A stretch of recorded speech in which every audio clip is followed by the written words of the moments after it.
The stagecoach rattled to a stop on the frozen mud of Redstone Creek, the air sharp with the bite of late winter. Clara Wade stepped down, her boots sinking into the icy slush, her breath clouding in the dusk. Her shawl, threadbare but meticulously mended, clung to her shoulders against the wind's howl. She carried a single carpet bag, its leather cracked, stuffed with all she owned, a Bible, two dresses, and a tin of needles and thread. Her eyes, gray as the snow-heavy sky, scanned the town, a scattering of clapboard buildings hunched against the Wyoming mountains. She'd come for a promise. A letter from a man named Amos Tate, a widower seeking a wife to share his homestead. "I ain't particular," he'd written, "but I need a woman of grit." Clara, widowed herself at 26, her name whispered in her Ohio hometown as that barren woman, had seen salvation in those words. She'd sold her mother's brooch to pay for the journey, dreaming of a hearth, a purpose, but the general store, where Amos had promised to meet her, was dim and empty save for the clerk, who squinted at her like she was a stray dog. "Amos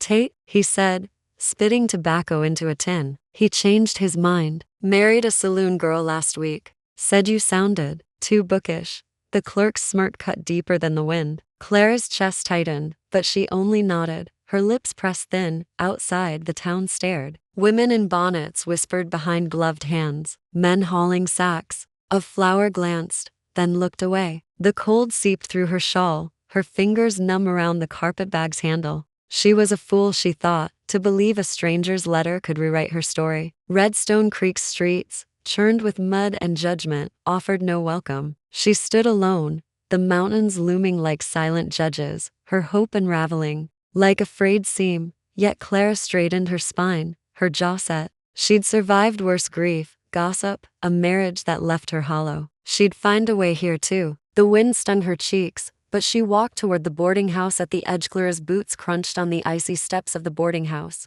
a sagging two-story structure at the edge of Redstone Creek. The air inside smelled of damp wood and boiled cabbage, and the landlady, Mrs. Harrow, eyed her with a frown. $1 a week paid up front, she said, her voice as sharp as the wind outside. Clara handed over her last coins, her fingers trembling not from cold but from the weight of her dwindling options. The room was a narrow attic space, its slanted ceiling leaking drafts, the mattress thin as a prayer. She set her carpet bag down, the thud echoing in the silence. Night fell, and the cold pressed closer, seeping through the cracked window pane. Clara wrapped herself in her shawl, the fabric soft from years of wear, its faded blue threads a map of her endurance. She lit a single candle, its flicker casting shadows that danced like ghosts of her old life, her husband's grave, the neighbors' whispers, the empty cradle she'd sold. Redstone Creek was supposed to be a new start, but it felt like another door slammed shut. She knelt by the window, the glass fogging with her breath. The town below was quiet, save for the distant clink of a saloon's piano and the howl of the wind across the plains. Her reflection stared back, hollow-cheeked, eyes too old for her 26 years. Amos Tate's rejection stung like a fresh wound, his words too bookish, branding her as unfit, unwanted. The town's judgment hung heavy too, in the sidelong glances of strangers who saw only a woman alone, a story they'd already written. But Clara had survived alone before. She'd mended her own dresses, baked bread from scraps, prayed through nights when despair clawed deepest. She pulled her Bible from the carpet bag, its pages worn soft, and traced the verses she knew by heart. "The Lord is my shepherd," she whispered, her voice steady despite the ache. She'd find work, a place, a purpose. The mountains outside loomed dark and unyielding, but so was she. Tomorrow, she'd walk the muddy streets, knock on doors, offer her hands her needle, her strength. The candle burned low, and Clara sat in its glow, her resolve a quiet fire, warming her against the cold of a world that didn't yet know her. Of town, each step a quiet vow, she would not break. Clara woke to the gray light of dawn seeping through the attic's cracked window, the air sharp with frost. Her breath hung in clouds as she dressed, her fingers stiff but deft, pinning her dark hair beneath a faded bonnet. Redstone Creek stirred below, wagon wheels creaking, men shouting over the clatter of a blacksmith's hammer. She had no money. For breakfast, only a crust of bread from her bag, its staleness a reminder of her precarious state. But Clara Wade was no stranger to hunger, nor to starting over. She'd stitch herself into this town, thread by thread. She walked the muddy main street, her boots sinking, the hem of her dress heavy with damp. At the general store, she offered to mend shirts. The clerk, still sour-faced, waved her off. The saloon needed no cook, the livery no cleaner. Finally, at a seamstress's shop, a narrow room smelling of starch and cotton, Mrs. Lyle, a weary woman with sharp eyes, agreed to take her on. Piecework only, she said. 2 cents a shirt, 5 for a dress. Don't expect charity. Clara nodded, her face calm, though her heart thudded with relief. The work was grueling, her fingers pricked raw by noon, the needle's rhythm her only comfort. She sat in a corner by a coal stove, its heat barely touching the chill. Townsfolk came and went, their whispers sharp as thorns. That's the one Amos threw over, they murmured, eyeing her plain dress, her unadorned hands. Too proud for her own good, Clara kept her eyes on her stitching. Each seam straight, each knot tight. She would not crumble under their gaze. By evening, her hands ached, but she'd earned enough for another week's board and a loaf of bread. She walked back through the dusk, the wind carrying the scent of pine and snow. A quilt, half finished, lay in her room, its patches scavenged from scraps, a map of her survival. She worked on it by candlelight,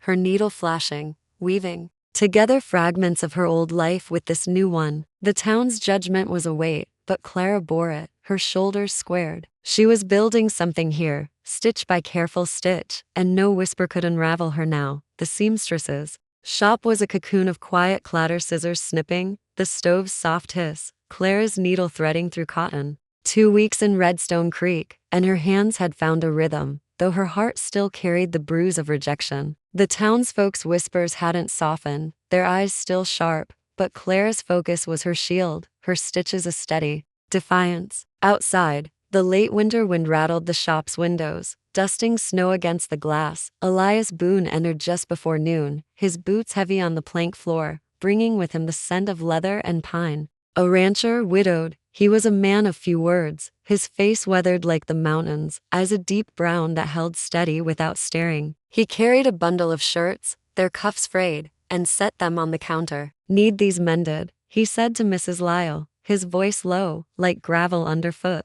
His gaze flicked to Clara, bent over a skirt in the corner, her fingers moving with quiet precision. Mrs. Lyle waved him off, busy with a customer's order. "Clara'll take 'em," she said, not looking up. Clara rose, smoothing her apron, and met Elias at the counter. His eyes didn't linger on her plain dress or the faint shadows under her eyes. Instead, they settled on her hands, callous but careful, as she took the shirts. "By week's end?" he asked, his tone even, not demanding. She nodded. "Friday." Her voice was soft but clear, her gray eyes meeting his for a moment. There was no pity in his look, no judgment, just a quiet curiosity, as if he saw the woman, not the story the town had spun. He tipped his hat, a small gesture, and left, the bell above the door jingling faintly. Clara returned to her corner, the weight of his shirts in her hands oddly grounding. She traced the worn fabric, noting tears from barbed wire, stains from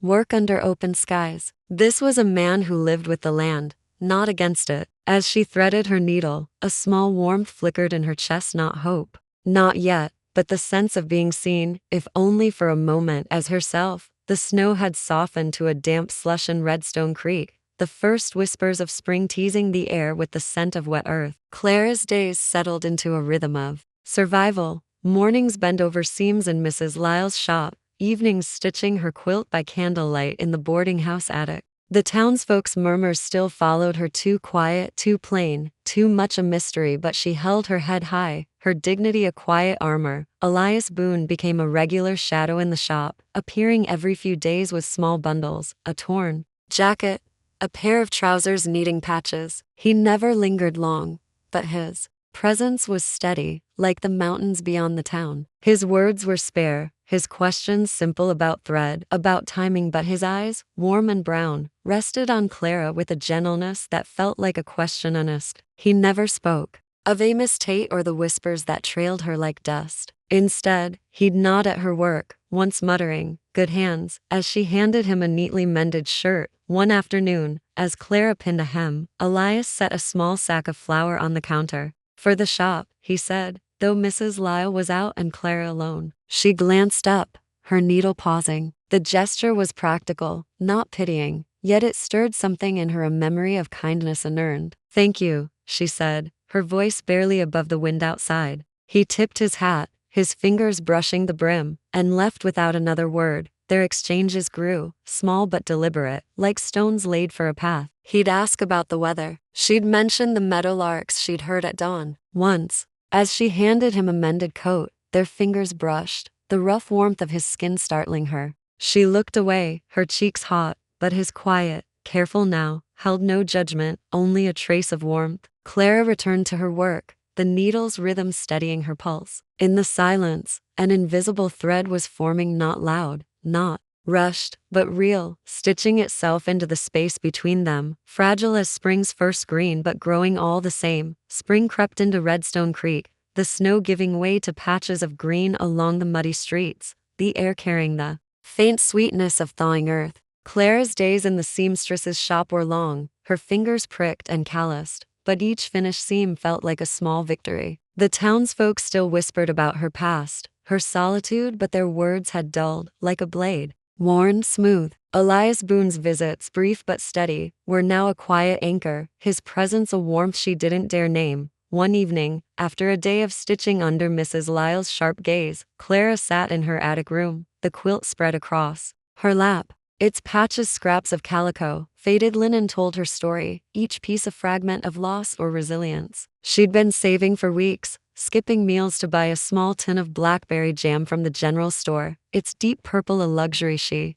couldn't resist. She decided, with a flutter of courage, to make something for Elias. Not grand, not forward, but honest. In the boarding house kitchen, she borrowed flour and lard, her hands moving with care as she kneaded dough for a single blackberry tart. The scent of baking crust filled the dim room, mingling with the tang of jam bubbling on the stove. She shaped the tart small, its edges crimped with precision, a quiet offering from a woman who'd learned to guard her heart. The next day, when Elias came to the shop with a torn saddle blanket, Clara's pulse quickened. As she handed him the mended shirts from last week, she slid the tart, wrapped in a clean cloth, across the counter. "For you," she said, her voice soft, eyes fixed on the wood grain to avoid his gaze. A beat of silence followed, heavy with the weight of her gesture. Elias unfolded the cloth, his rough fingers careful. "Didn't have to," he said, his voice low, almost a murmur. He looked at her then, his brown eyes steady, a faint smile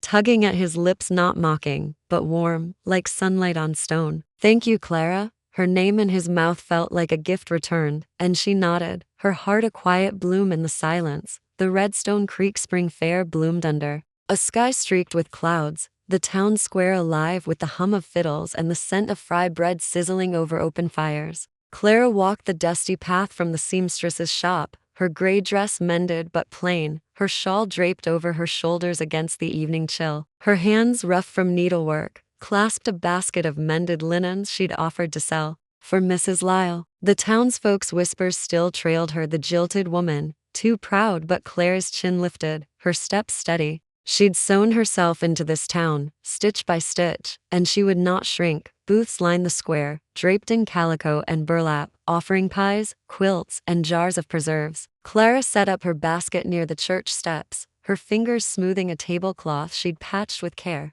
The crowd swirled, children chasing ribbons, men bartering over horse tack, but her eyes caught Elias Boone across the square. He stood by a livestock pen, his hat tilted against the setting sun, talking with a rancher. His glance found her, and he nodded, a small gesture that warmed her more than the fiery light. As dusk fell, the fiddles struck up a reel, and couples gathered to dance. Clara stayed by her basket, her heart a quiet drum. Then Elias approached, his boots soft on the grass. "Care to walk?" he asked, his voice low, no trace of pity or pretense. She hesitated, feeling the town's eyes, but nodded, leaving the basket behind. They moved through the crowd, side by side, not touching, yet close enough for her to catch the scent of leather and wood smoke on him. Whispers followed, sharp, curious, but Elias's stride never faltered, his presence a shield. At a booth, he bought her a cup of cider, his fingers brushing hers as he handed it over. The warmth of the drink seeped through her,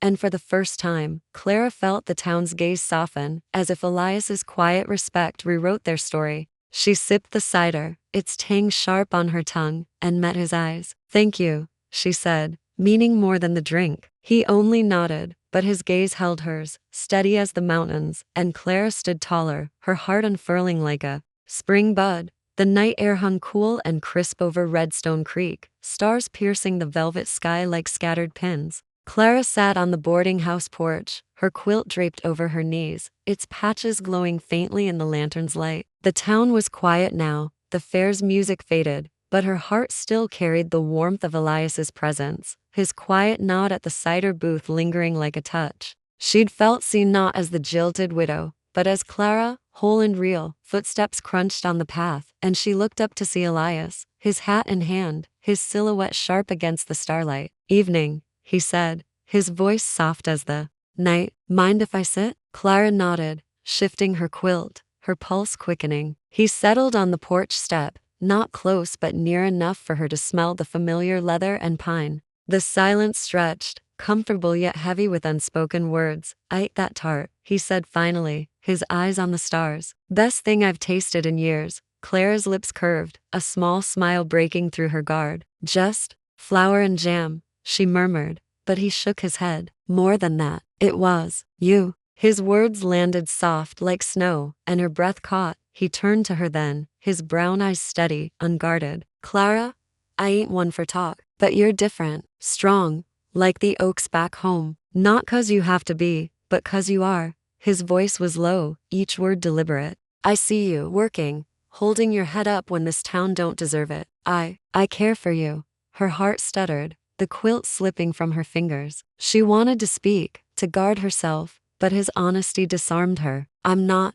whole," she whispered, the old wounds surfacing. Amos, the whispers, the empty years. Elias leaned closer, not touching, but his gaze held her. "You're enough, more than enough." The silence returned, softer now, and when he reached for her hand, she let him take it. His callous fingers were warm, steady. No kiss followed, just this, their hands entwined under the stars, a confession deeper than words. Clara's chest ached with a new kind of hope, fragile but blooming, like spring after a long winter. The Wyoming summer sun warmed Redstone Creek, painting the hills with wildflowers and softening the mud to dust. Clara's days in the seamstress's shop were lighter now, her needle moving with purpose, her heart carrying the quiet weight of Elias's confession. His words on the porch that night, simple, steady, had rooted in her, like seeds in spring soil. She no longer walked the town's streets bracing for whispers. Her steps were sure, her gray eyes bright with possibility. Elias invited her to his ranch one Sunday, a modest spread a mile out of town, where cottonwoods lined a creek and cattle grazed under wide skies. Clara arrived in her best dress, mended, but clean, her shawl folded over her arm. Elias greeted her with a nod, his hat shading his eyes, and led her to a patch of earth near the house. "Thought we could start a garden," he said, handing her a spade. His voice was calm, but the offer felt like a vow, a life built together, one careful step at a time. They worked side by side, turning soil, planting seeds for carrots, beans, and marigolds. The earth smelled rich, alive, and Clara's hands, so used to thread and needle, found a new rhythm in the dirt. Elias knelt beside her, his fingers steady as he pressed seeds into the ground, their shoulders brushing now and then. No grand words passed between them, but the silence was warm, full of shared purpose. When she caught his eye, his smile was small, unguarded, and it stirred a warmth in her chest she hadn't known in years. Later, as they sat on his porch with cups of coffee, the sun sinking behind the mountains, Elias spoke. "Clara, I ain't got much a house, some land, a life that's hard but honest. I'd like you in it, if you'll have me." His eyes held hers, steady as ever. She set her cup down, her hands trembling but sure. "Yes," she said, her voice soft but clear. "I'd like that." They planned quietly her moving to the ranch, a small wedding by the creek. The future stretched before them, not grand but real, built on shared work and trust, like the garden they'd sown together, waiting for summer's bloom. The late summer sun bathed Redstone Creek in golden light, the cottonwoods along the creek whispering in a warm breeze. Clara stood by the water's edge, her dress a simple ivory muslin she'd sewn herself, its stitches fine and sure, a quiet testament to her hands' work. Her hair, dark and loosely braided, caught the light, and her gray eyes shone with a calm she'd fought hard to claim. Elias waited beside her, his suit worn but clean, his brown eyes steady, holding her gaze like an anchor. The wedding was small, just the preacher, Mrs. Lyle, and a few ranchers who'd come to respect Elias's quiet strength. No grand music, no crowded church, only the creek's soft ripple and the hum of cicadas. The preacher's words were brief, his voice blending with the wind, but when Elias took Clara's hand, slipping a plain silver band onto her finger, the moment felt vast, sacred. She placed a matching ring on his, her touch deliberate, her heart full. After, they walked to the ranch, hand in hand, the townsfolk's whispers now distant, softened by time and Clara's resilience. The garden they'd planted bloomed vibrant marigolds bright as fire, beans climbing sturdy vines. They sat on the porch, a quilt her quilt, finished at last draped over their knees. Its patches, once scraps of loss, now told a story of healing, each stitch a step toward this moment. Elias's thumb traced her knuckles, his silence warm, companionable. Clara leaned into him, the scent of his leather coat mingling with the earth's sweetness. "You reminded me who I already was," she said softly, her voice steady, the words a truth she'd carried through years of grief and judgment. He didn't reply, only squeezed her hand, his eyes reflecting the last light of the day. The mountains stood sentinel, their peaks softened by dusk. Clara's heart, once bruised and guarded, felt open, alive, like the land around them. She and Elias sat in shared silence, the quilt a bridge between their past and this new life, quiet, hard-won, and wholly theirs. The stars emerged one by one, and Clara knew she'd found her place, not in the town's eyes, but here, beside him, where she was enough.